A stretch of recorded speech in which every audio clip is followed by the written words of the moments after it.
will teach you some really good skills. Plant-based Treaty is another group that we work with.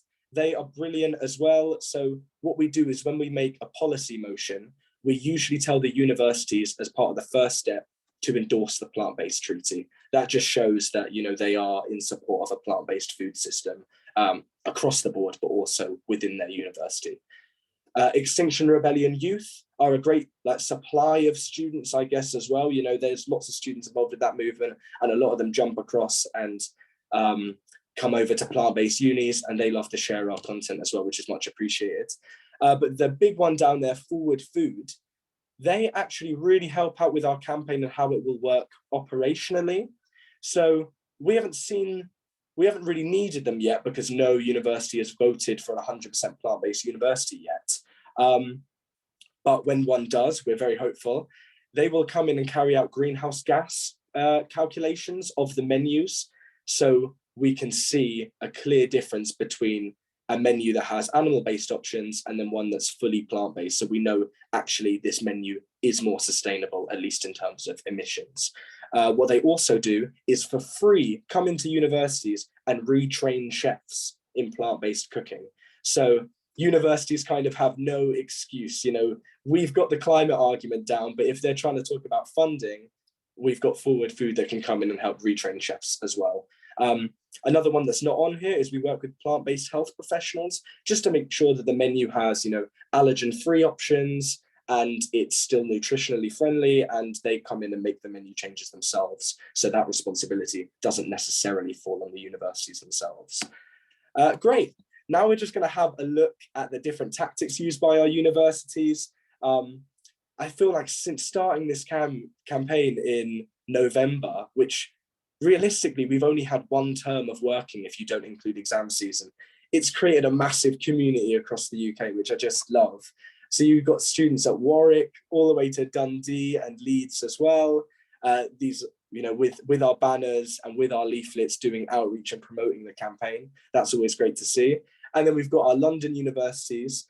These photos here was actually a coordinated action. So we all dropped this banner at the same time on the same day, and it took a lot of planning, but it really did pay off. Like, we got articles written about us in the tab and things like that, and actually on the right, the person in the blue t-shirt is actually me. So, you know, that was a lot of fun to do that banner drop there.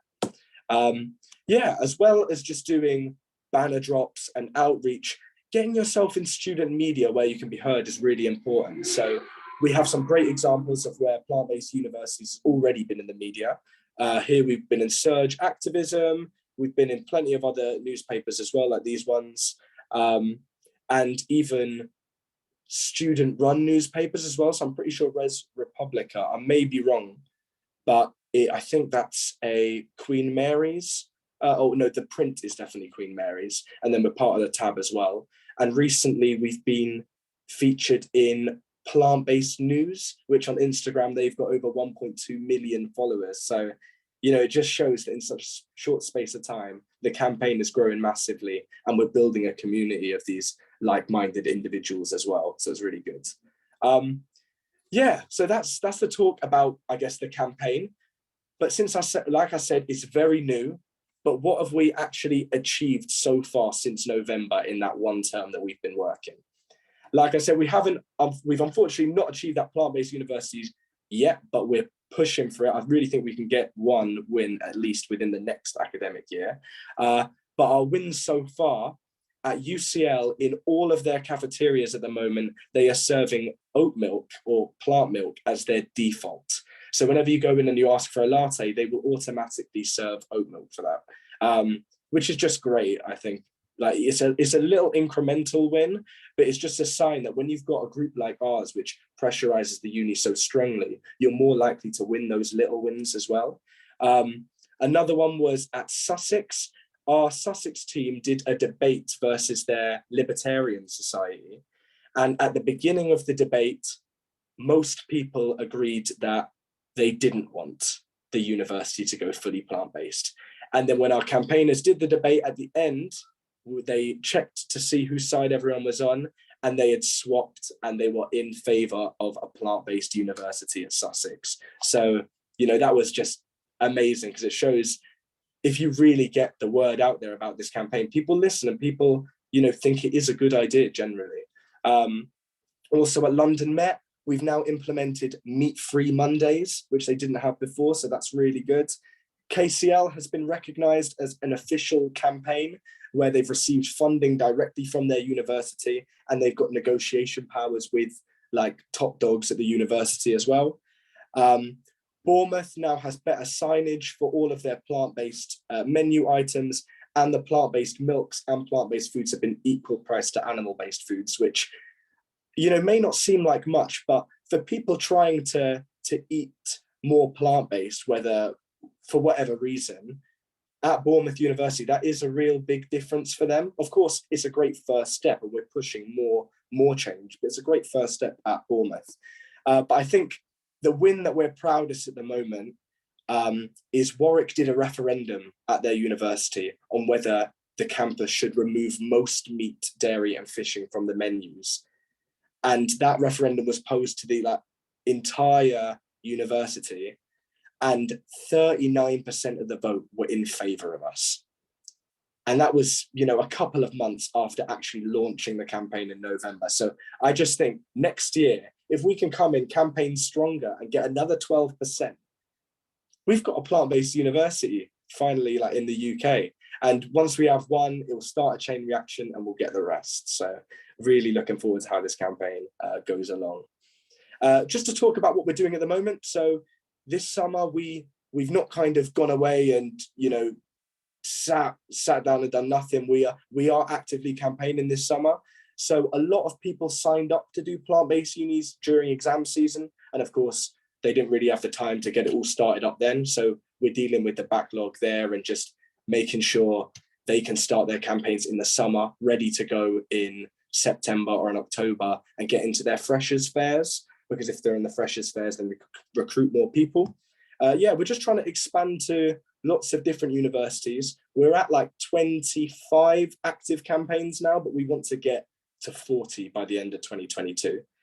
We've also, to do that and to recruit more people, we've been talking at a lot of different festivals. So in the bottom right, we've got Vanya, who was meant to be here today, talking at a festival. We've also got us a couple of weeks back at the vegan camp out. There was 15,000 people at the vegan camp out and hundreds turned up, you can see in that tent, to listen to our talk. And we also hosted our very own summer camp, which I think we'll be doing next year as well, where it's completely free to any UK university students. So for next year, definitely keep your eyes peeled for this one. And you can see a photo of it on the left there.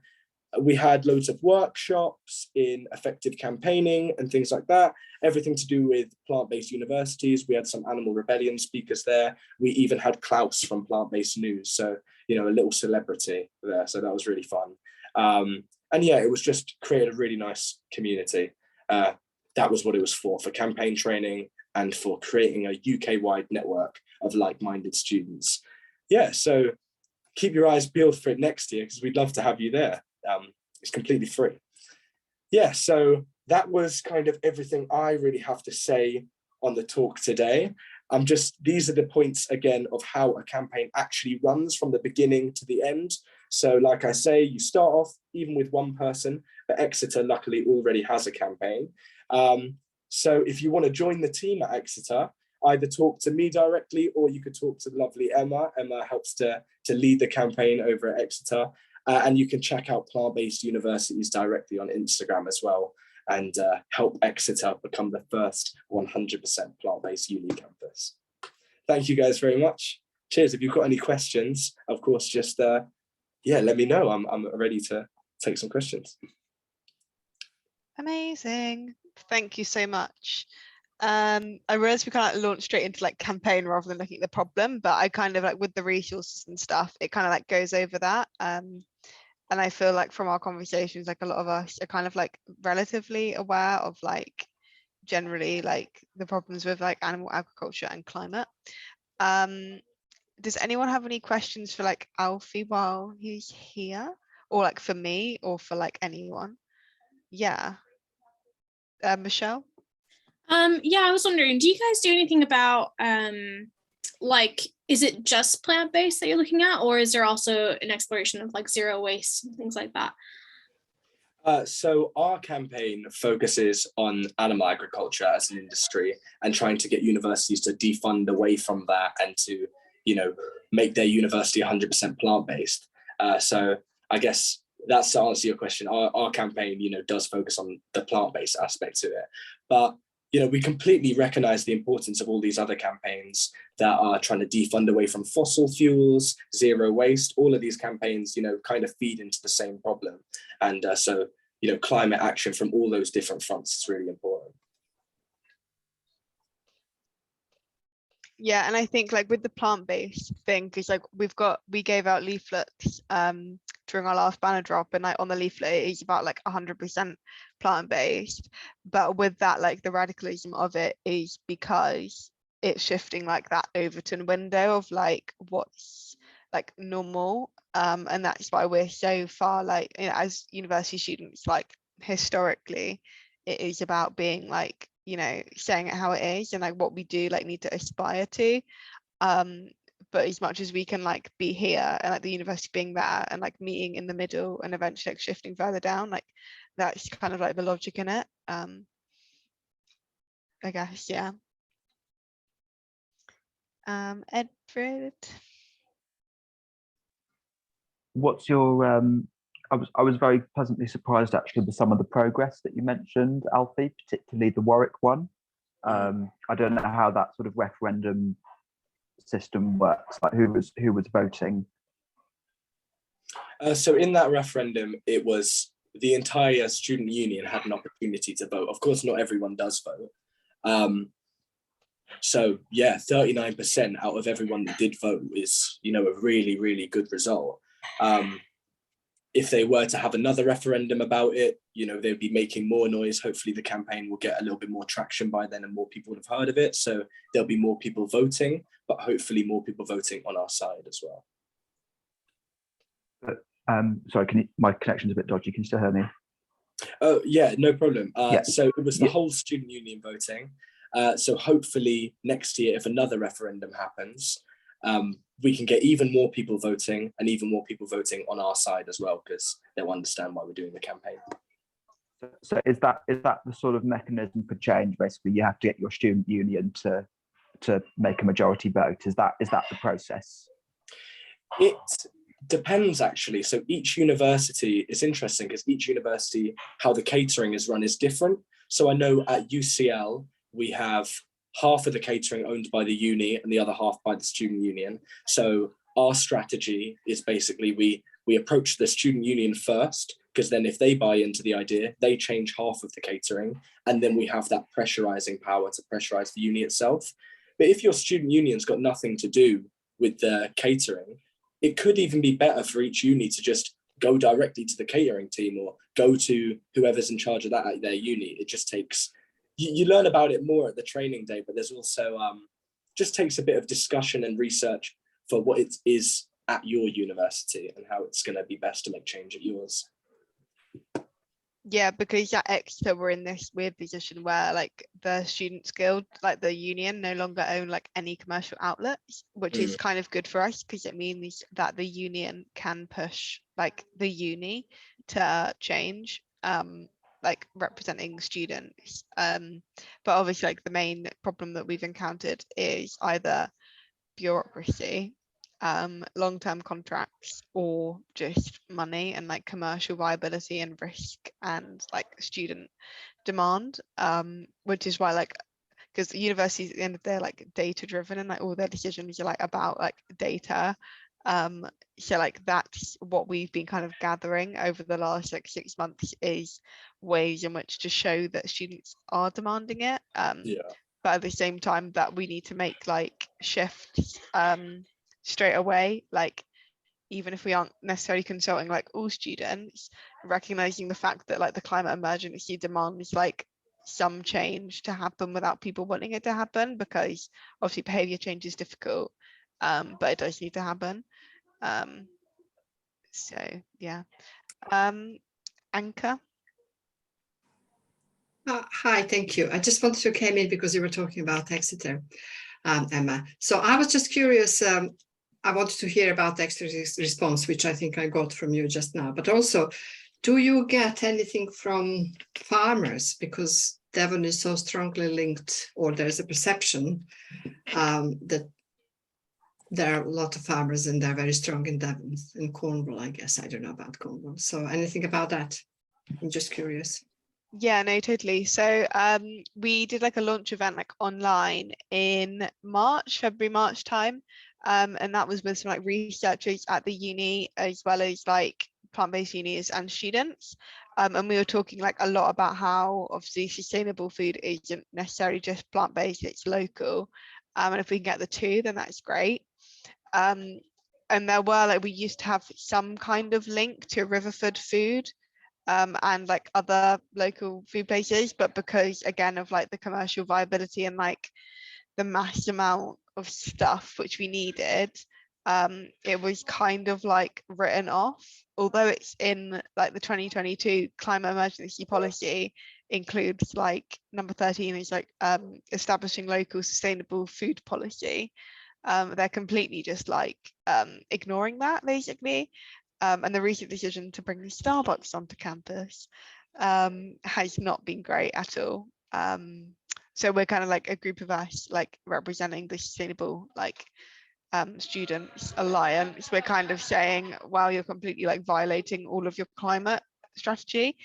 But definitely like, yeah, I'm coming down to Penryn. I just saw Jenny's message in the chat. I'm coming down to Penryn at the end of this month to kind of like do research about like this and what like, other unis are doing.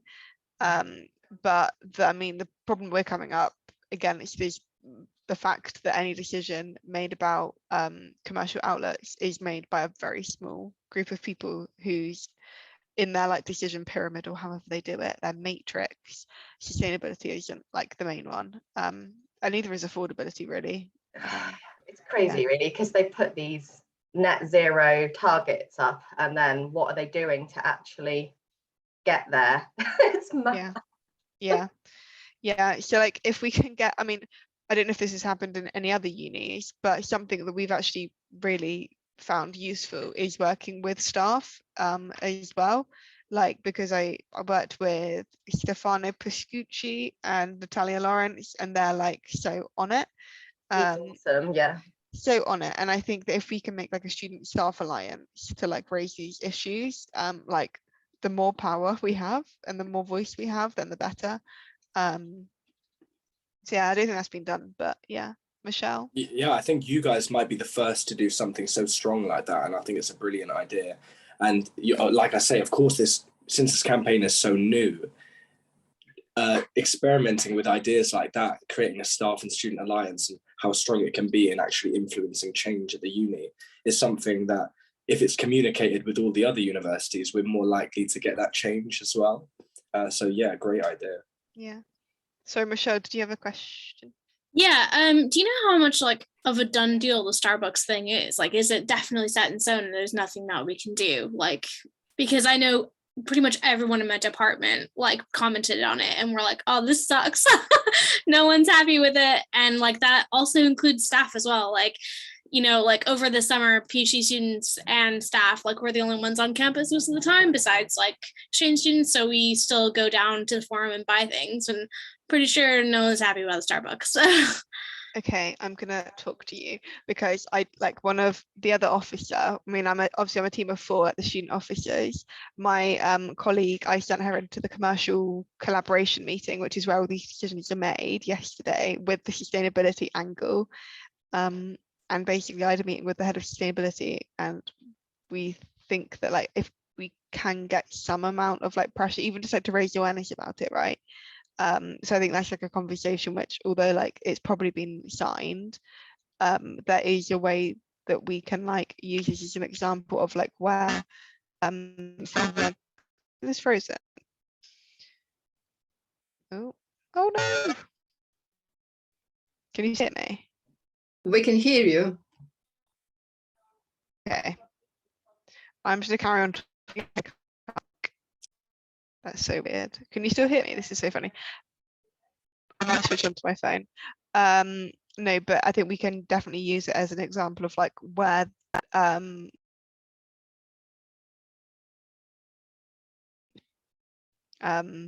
gonna stop talking. I'm gonna try and turn off my camera.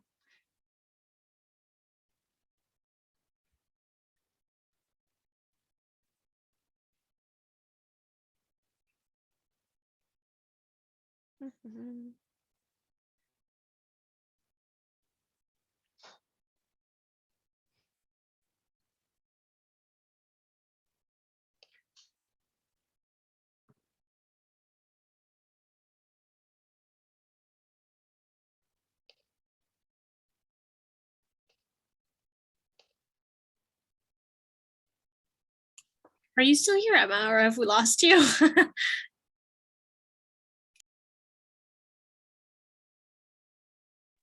I think she said something like she may swap to her phone, so we might be waiting for that. I just wasn't sure. I was like, oh, do we continue? In the meantime, does anyone have any other questions about plant-based unis that I could answer? I know I can't be too helpful when it comes to the exercise stuff, but yeah, Bella? So obviously food's quite a contentious and personal issue sometimes. I was just wondering if you've experienced any sort of backlash from students, staff, anyone who doesn't agree with your campaign. Yeah, I think the biggest concern we kind of get and the biggest pushback is people think that we're trying to take away their choice and their freedom of what they can do. Our kind of response to that is, you know, people are still free to do whatever they like, as in, you know, if they want to eat meat or they want to go and bring on animal-based foods or go and buy it from the shops, you know, that's completely fine. But I think the university as a whole should make that principled decision to end their complicity in the climate crisis. Because if their research is telling us that, you know, animal agriculture is so destructive, well, then stop paying for it in all of your cafeterias and like not safeguarding your students' futures, right? So it just, that kind of makes sense. And a lot of the time we do have campaigners that are not vegan, vegetarian themselves, but know that institutional change is kind of what we need because individuals can only do so much. Yeah, so if that answers your question. Yeah, how do people respond when you say that to them? Are they like quite receptive or? Yeah, most of the time quite receptive because they, you know, they understand the need for that institutional change. Sometimes it's a concern about the kind of timeline of it all. How can we get it done so quickly? We talk about how it works operationally, like the Forward Food program that we work with and the plant-based health professionals. And most of the time, most campuses, at least at my uni, and I don't know about Exeter really, but my uni is like already 30% plant-based as a whole. So you're not changing the whole system up completely. You're just making easy menu changes to make the food plant-based. Yeah, we actually haven't encountered too much opposition at my uni. A lot of it has been from the university themselves kind of saying, oh no, you can't do outreach here or something like that, and then you have to kind of hit back or just ignore what they say and do it anyway. Sorry, I am back on my phone. I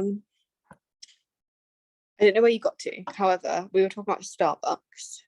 Yeah. Yeah, I mean, like I'm gonna set up something little just to like discuss it. Even just to get like more people who might be interested like in the longer term in like the plant-based campaign.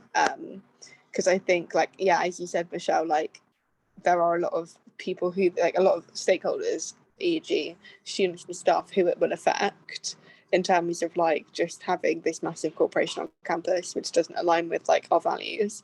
And also it's very expensive and the coffee is so bad anyway. So I think I'm like literally looking at just making like starting off with just like a poster and some branding around like Starbucks and how it like Starbucks and like the university strategy. Because like, yeah, the sustainability team also weren't consulted about that decision. So yeah, it's quite an interesting thing. And obviously when like we found out about it via expose, like the student newspaper. So yeah, no, that's an interesting conversation. Yeah, Jenny, what department did you work in? I'm in tech services, Okay. but yeah, that's really ridiculous. That's making me really angry. Well, and everyone else, I'm sure. Yeah. What a joke. Yeah. Okay. But yeah, anything you need, if you want any, like me and my colleague Daniela Farina, we're probably quite good people to talk to on Penryn campus stuff. So yeah, if you ever need to talk about doing anything, or just need information or whatever, then definitely contact me. That's amazing. That's really good to know, because we're like, yeah, we've got a group of students there too. And we're going to like try and like align everything we're doing like as much as possible. So it kind of is really like collaborative.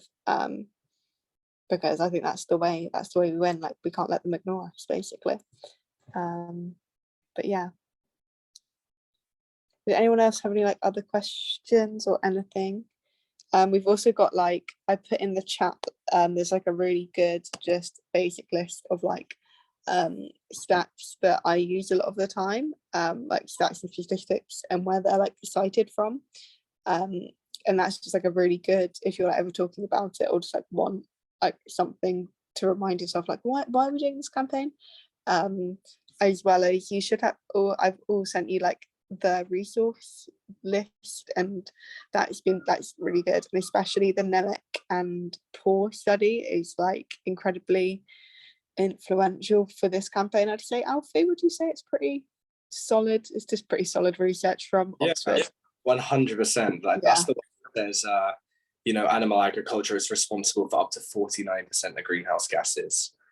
So that's a massive study that we often quote.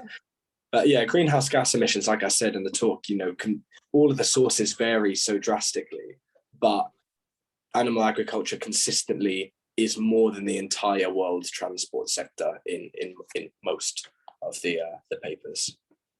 Yeah, but number 4 is definitely a big one. Yeah, and it's one we don't talk about because obviously it implies like a lot of individual change. And like extra especially is really good at talking about like transport use and like reducing that, because that's obviously a much easier topic to address. So yeah, like I feel very confident. I had a meeting with like, a couple of students who are interested in this campaign like literally just now, who couldn't join the Zoom, but they're pretty much like, why aren't we talking about this on campus? So yeah, all it takes is a small group of individuals, etc. Yes, absolutely, Michelle. Could I ask a question about? Of course you can. Yeah, please. Like whenever the most common thing I get when I have spoken or mentioned about, rainforest deforestation and the meat production and things, is I get people going, oh, that aren't they deforesting everywhere to make soya, to plant soya and all this sort of stuff? But isn't it true that actually the soya they're planting is actually, most of that is actually cattle feed? It's not for making vegan food. Is that right? Absolutely, yeah. Especially if you take like the Amazon rainforest specifically. There's some studies that say up to 83 or 85% of the soy feed is grown for cattle. And then it's something like another 8% or 10% or something is for fuel. I think in the end, it's only really 3% or something quite small like that is actually for human use, for food. So yeah, you're right. Yeah, and like some of those resources and like research papers pretty much document that very, very well. And it is like, it's that argument is kind of like the what about China one for fossil fuels. It's the like, it's that kind of argument, which kind of distracts from the real problems. But no, you're totally, spot on. Did anyone else have any other questions or anything? Or if you're like interested in the campaign, like just let me know, because we're going to be like pretty much planning like over the next couple months. Like we're going to have a meeting in a couple of weeks with the Penryn students just to like work out like our plan of action for Freshers Week, and then like onwards and upwards basically. I just wanted to comment. Yes, so kind of I'm surprised that you need to prove the point that universities have to do this, and that why plant food is needed, because it was so widely documented on national media last year, was it, or a couple of years ago, and it's been a kind of top level subject. I kind of thought that people understand that. So, and I'm a little bit disappointed at the university with the vision that it has and the strategic goals of sustainability and social justice and everything else, that it doesn't really move faster in this direction. So it must be what you're saying. I'm thinking what's stopping the university, this particular one. It must be what you said, Emma, about bureaucracy and long-term contracts and data-driven. So it is frustrating. I just wanted to say that. And I was hoping that you wouldn't need to spend a lot of energy in selling the idea. It's kind of that it's not the idea, it's what we have to do. So let's just do it. Preach, honestly, yeah. And like, because I've been on it since I pretty much started uni like 3 years ago, and it's been a struggle because when we always just end up like doing an action, then going into a meeting and then them telling us no. So I think with the plant-based units, and we're like with the backing of like all the other universities and like our students' union support, we'll be able to, if we can just like keep the pressure up basically, is what we have to do, and like not go away and not just be satisfied with like a one-off tokenistic like vegan day or like meat-free Monday or whatever. And other unis have done it. I don't think we covered that, but Cambridge Uni, like literally a couple of weeks ago, there was like a headline saying that they've banned like red meat off one of their canteens.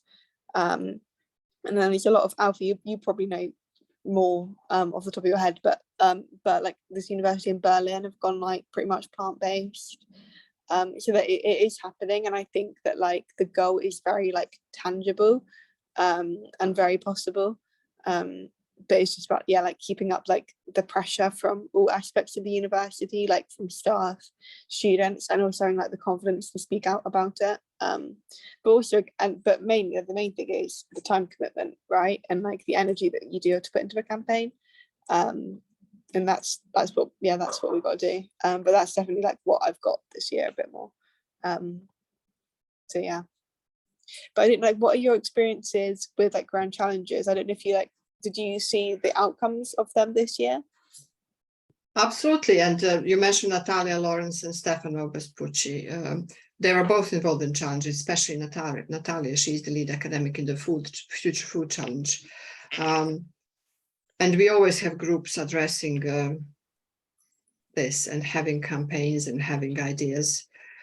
What we don't have in grand challenges is actually resources to support those groups afterwards. So we do work with a network of other initiatives, and it's really positive to see how university is taking up more of this idea of dedicating resources to student projects. So you have an extra incubator project having a pot of money for this, and also sustainability team having a pot of money for this, which is really great. We didn't have that a few years ago.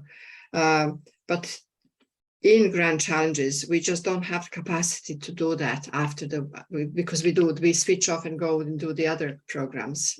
We are not dedicated just to challenges. So, but we kind of really do the job brilliantly, the challenges, but following up, we are limited in what we can do. Yeah. But I already written down a note to speak to Natalia next year when we do challenges. Maybe we can be more explicit about this staff-student network. I know that she's very passionate about that. Yeah, no, I'm gonna try and get access to that mailing list and see if anyone wants to join this campaign, especially in that like future food, because I did that last year. And that was one of the things that inspired me to like carry on. So I think I'm definitely gonna like reach out to anyone who is on Grand Challenges basically.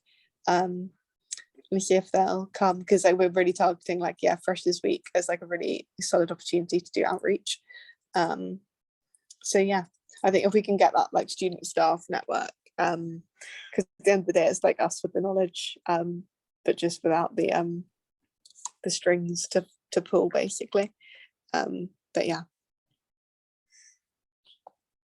Did anyone else have any other questions? Otherwise we'll go to like a checkout. It's really hard to do this on my phone. Okay, cool. We'll just check out now, because I think that like we've got like the resources. We've had a nice chat. And I'll definitely, like, if you're interested, I'll follow up with anyone who wants to like help with the campaign in some sort of way. But this has been like a nice little interlude to just like the knowledge information one. This has been more about like finding out about like an existing campaign, which is kind of tackling like climate justice, animal justice, and just making food more affordable, sustainable, especially on campus. But yeah, so I'm feeling good. Everyone's left the office now, which is weird. But yeah, I'll pass over to Alfie. Yeah, sure. I think Bella had one final question. Did you want to say it? You don't have to. But... Thanks. Yeah, it was actually just a logistical question. Yeah, go for it. How do I go about doing it? Did I freeze? Yes. Yeah. Am I back? You are back. How do I go about accessing the recording from last week's session, please? I will email it. Wait, was that because that was the eco-anxiety one? Yeah. I don't think Beth recorded it purely because of the basis of it was more about like people sharing like their own, and that people didn't really want it recorded. But all the other ones I'm like uploading to YouTube. I'm just like editing them a little bit because they're all a bit faffy, and making sure like you're actually watching stuff which is useful. Anxiety one, because it was so like participatory. It was a bit more of like a it was a be there moment. No, but it was like yeah, because of the nature of it. But she's definitely going to be like facilitating that like later in the year, but then you're gone. Good. I do some other stuff with an organisation that does work on eco-anxiety. So oh, cool. I was just interested to have a listen. But yeah, no worries, I understand. No, if you ever want to talk to Beth, I mean, because she's going to be down like studying in Penryn next year doing a master's. But if you want me to put you in touch with her, because she's done some really great stuff running that work. So yeah, I can definitely do that. Okay, I will. I'll let you know if I want you to do that. Thank you. Oh, no worries.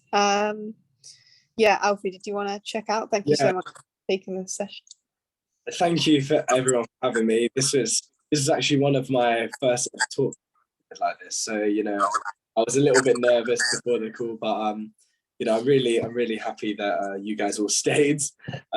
So thank you very much. If you want to get involved with the campaign, you can just chat to Emma, of course. And if you're on Instagram, we'll be there at Plant-Based Unis. So check us out and you can see some stuff we're doing as well. Yeah, just give Emma a shout if you want to know more or get involved. Perfect. I'll pass to Michelle. What am I doing? Oh, for checkouts. Oh, sorry. Okay.